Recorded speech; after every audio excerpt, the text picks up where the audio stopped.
Me llamo Javier Trimboli, soy profesor de Historia. Trabajé bastantes años en la Universidad de Buenos Aires, en la Facultad de Filosofía y Letras, luego también en el Ministerio de Educación de la Nación, en el momento que se llevó adelante el programa 30 años del golpe. En este momento trabajo en el Canal 7 como asesor historiográfico, en verdad primeramente a propósito de lo que fue el Bicentenario y ahora colaborando en todo lo que tiene que ver con la producción de materiales en relación con la historia.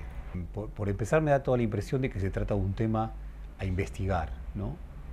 Porque las más de las veces cuando se construye narración sobre el pasado argentino, se construye esa narración desde un lugar principal, desde un lugar primero, desde un lugar que lleva la delantera en el relato, que tiene que ver con lo que sucede en la ciudad de Buenos Aires.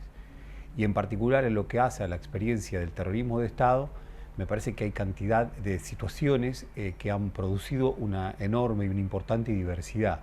Me parece que eso bien merecería en algún momento ser investigado y creo que lo que se viene haciendo del Ministerio aporta mucho en este sentido. Por empezar, diría lo siguiente, hay algo ahí de la manera de fechar que evidentemente tiene que ser distinto. En términos históricos generales, bien podría decir que en Córdoba el momento de la represión, y la represión también desde el Estado, es previo al 24 de marzo del 76.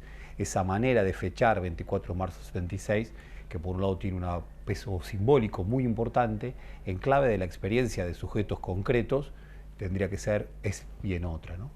Recuerdo, a propósito de esto, un trabajo interesantísimo de estudiantes de formación docente de Santiago del Estero, que en 2006 presentan un trabajo en lo que ellos proponen es lo siguiente, una suerte de breve historia del terrorismo de Estado en Santiago del Estero, 1974, si no me equivoco fechaban, 2003. Y me acuerdo que cuando lo conversábamos, era parte yo en ese momento de un jurado en el que participaba también la Secretaría de Derechos Humanos, lo que nos producía era una enorme inquietud, una enorme perplejidad. ¿Cómo es esto de fechar terrorismo de Estado 1974, ¿sí? 2003? Y lo que ellos estaban proponiendo es que el terrorismo de Estado en la provincia de Santiago del Estero, ante todo tenía que ver, o se lo podía pensar, a propósito de la presencia del aparato represivo de la provincia, de un personaje como Musa Sar, que llega al gobierno y llega a un cargo importante en la jefatura de la policía de la provincia en ese entonces, en 1974, y que luego va a ser un personaje poderosísimo de manera continua, sin interrupción, hasta 2003. E incluso lo que hablaban y daban cuenta de que había habido un proceso de desapariciones, que no eran exactamente las mismas que nosotros solemos detectar, pero que se había continuado durante los años de la democracia. Por lo tanto, ahí es muy inquietante una percepción como esa de los muchachos de Santiago del Estero que se habían animado a producir un trabajo como ese, ¿no? Decía, me parece que hay un punto que hace una gran diferencia, que es la cuestión de la llamada primavera democrática. Los sectores medios de la ciudad de Buenos Aires vivimos lo que fue la primavera democrática, esos años que van del 83 hasta el año 87, como efectivamente años que no solamente anticipaban, no solamente prometían algo distinto para la sociedad, sino que efectivamente constituían algo distinto. Derechos humanos es la bandera, una de las banderas más enarboladas en ese entonces. Ahora bien, me parece que en las provincias de nuestro país esa situación, esa experiencia, mejor dicho, de la primavera democrática no fue vivida de la misma manera. Bien, y ahí son más bien preguntas. ¿Qué fue de la primavera democrática en la provincia de Catamarca? ¿Hay algo parecido, algo que se pueda nombrar de la misma manera? ¿Qué pasó en la provincia de Mendoza, ¿sí? Entre el 83 y el 87? Yo creo que ahí nos encontraríamos con respuestas y creo que los muchachos, los estudiantes aportan respuestas muy distintas. De otra forma, muchas de las repercusiones que actualmente están teniendo los juicios en las provincias, la gran repercusión que tienen estos juicios en las provincias, es así porque en los 80 no hubo nada parecido, ¿sí? En la magnitud, en la profundidad, en la capacidad para impactar en espacios que generalmente parecen estar preservados de la historia. Bien, entonces me parece que también haría esa diferencia. Primero una observación. Hace muy poco una docente interesantísima, bueno, genial, aparte la quiero mucho a esta altura, la conozco bastante, que es María Alejandra Mumbach, de la provincia de Corrientes, de Paso de los Libres. Nos mandábamos unos mails y ella me contaba sobre cómo finalmente en la provincia de Corrientes, en particular en Paso de los Libres, había empezado a crecer la militancia juvenil, militancia social, muchas veces estudiantes del Instituto de Formación Docente que se estaban incorporando, ¿sí?, a distintas agrupaciones militantes. Ella me decía, y en un renglón apenas, comparaba con el momento del 73, ese otro momento que se suele recordar como gran momento de militancia juvenil. Y ella rápidamente, por lo menos así quedó en mi recuerdo por el mail que me escribió a finales del año pasado, lo que dejaba transparentar es que esa militancia hoy es mucho más cierta que en 1973. ¿Y a qué obedecía? Yo me quedé pensando. A que efectivamente por las condiciones que había de tanta tensión política en los años 70, aquel que era militante en un pueblo, las más de las veces se iba del pueblo. ¿Bien? O mejor dicho, hay cantidad de experiencias, para no decir las más de las veces, hay cantidad de experiencias en donde el militante, más aún si era un militante universitario que podía de alguna forma irse a un gran centro urbano, ¿bien? Se podía ir a un gran centro urbano. Otra cosa es si el militante era social, si el militante era un trabajador que está ligado a un desempeño laboral concreto. Decía esto también recordando un trabajo bien interesante de otro grupo de estudiantes de un instituto de formación docente, en este caso de Hasenkamp, en la provincia de Entre Ríos, en donde hablaban de la situación de un pequeño pueblo, de estos que del interior, como se suele decir, Bobril, en donde ellos habían empezado una investigación acerca de los años de la dictadura, y la primera conclusión que sacaban era: no había pasado nada en Bobril, la dictadura no había existido en Bobril. Ahora empiezan a llevar adelante una investigación y detectan que hubo un muchacho desaparecido. Ahora, ese muchacho desaparecido en Bobril que ellos detectan, que ellos conocen la historia a través de su familia que lo había mantenido en absoluto silencio, ¿sí? Ese muchacho no desaparece en Bobril, sino que desaparece, si no me equivoco, discúlpenme esto porque no lo tenía repasado para este momento, en la ciudad de La Plata. Bien, él era un estudiante, se va a la ciudad de La Plata y desaparece en La Plata. Por lo tanto, para el tejido social, esto, diría yo, hace que la extrañeza aumente. Porque, bueno, se fue, no sucedió acá. Bueno, nació en Bobril, pero acá no fue, acá no pasó nada, digo así, de otra manera, ¿no? Si de alguna forma lo que intenta hacer el terrorismo de Estado es esta producción de invisibilización respecto de esos otros a quienes están transformando en derrotados, en víctimas, ¿sí?, de una situación política. Invisibilización, que no sean vistos, que no haya manera de encontrar sus rasgos. Primero, durante esos años. Luego, en la lectura que se hace fundamentalmente a partir del Nunca Más, dando por sentado que se había tratado de una violencia exterior al cuerpo social, algo que había venido por fuera de él. Entonces, una lectura u otra, más allá de las intenciones tan distintas de una o de otra, por supuesto, Nunca Más es otra historia, es otra cosa, decía, tanto una como otra, lo que hacen es colocar, insisto, por fuera como un fenómeno externo, ¿sí?, esa situación de desaparición. Y estas situaciones entonces de esta militancia que por condiciones concretas de represión en su lugar de nacimiento tienen que emigrar, bien, yo diría así como que profundiza la extrañeza, bien, respecto de esta desaparición. Esto por un lado. Por otro lado, sumaría y diría que sí, y que hay algo, pienso yo, que es una importante alienación respecto de la memoria, alienación en términos de pérdida de una memoria, en función de que la memoria, de manera inevitable, muchas veces se construye sobre relatos principales, relatos contundentes.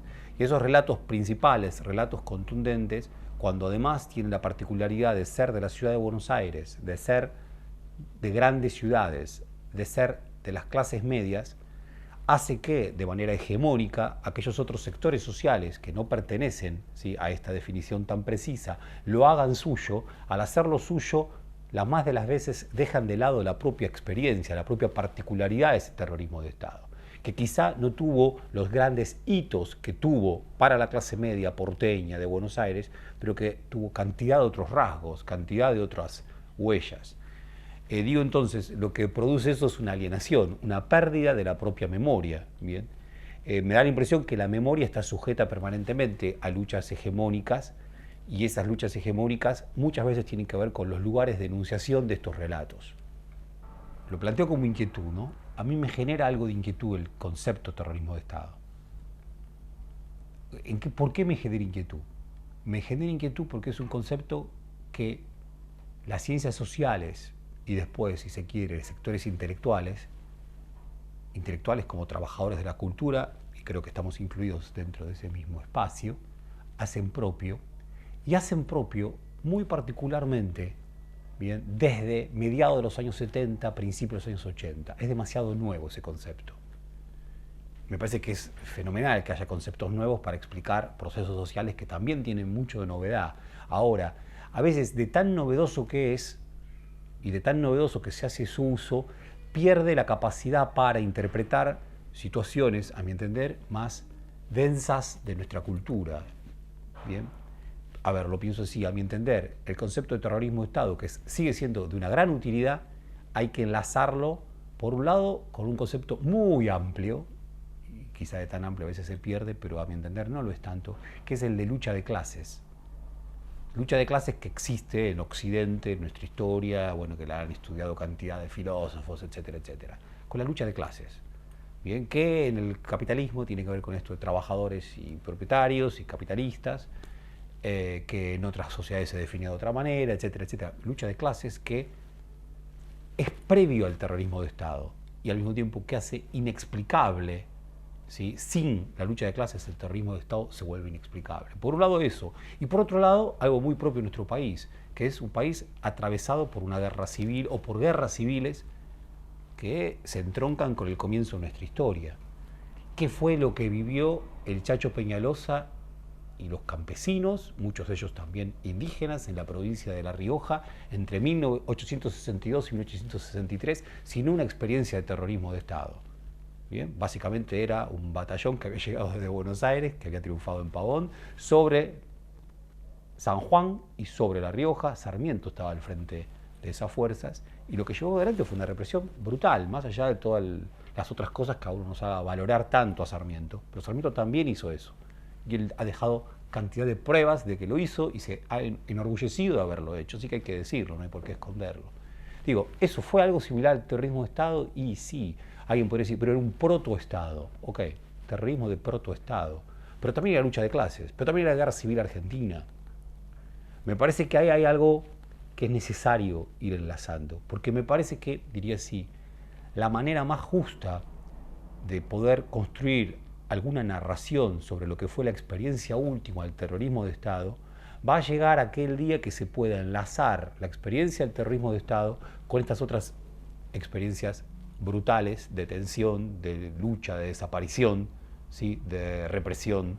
Bien, si no se los enlaza, si no se produce ese enlace con esas otras brutales represiones, que quizá no tengan el nombre de terrorismo de Estado, pero insisto, bien merecerían tener uno muy parecido, y al mismo tiempo, si no se los enlaza con situaciones de lucha de clases efectiva, cierta, el concepto de terrorismo de Estado inevitablemente va a quedar ligado a su enunciación de clase media porteña, de clase media de Ciudad de Buenos Aires. Me parece que hay un esfuerzo que creo que es fenomenal el planteárselo, pero que obliga a producir este movimiento, ¿no?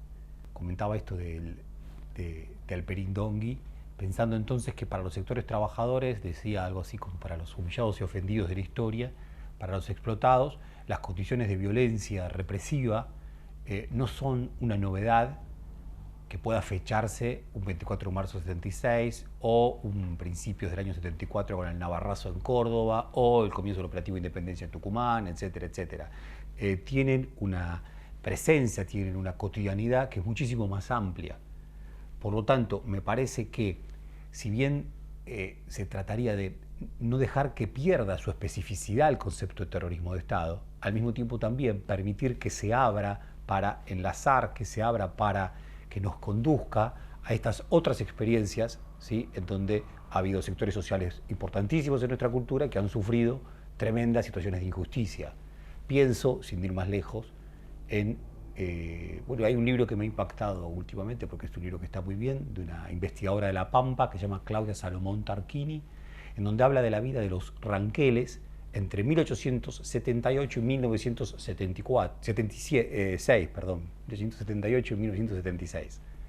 Decía, este libro se llama Largas noches en La Pampa, y lo que ella intenta plantear, ante todo, primero es la cuestión, claro, los ranqueles, nuestros pueblos originarios, como se suele decir. ¿Acaso no vivieron condiciones, situaciones que no solamente en el momento 1878-1879 fueron situaciones de terrorismo de Estado, sino que se prolongaron en un larguísimo tiempo en donde cantidad de apropiaciones, cantidad de situaciones forzosas de cambio de nombre, de cambio de lugar de hábitat, etcétera, etcétera, se fueron superponiendo, produciendo efectivamente un sujeto humillado que tiene que esperar, o porque aún sigue esperando probablemente, para poder ser oído.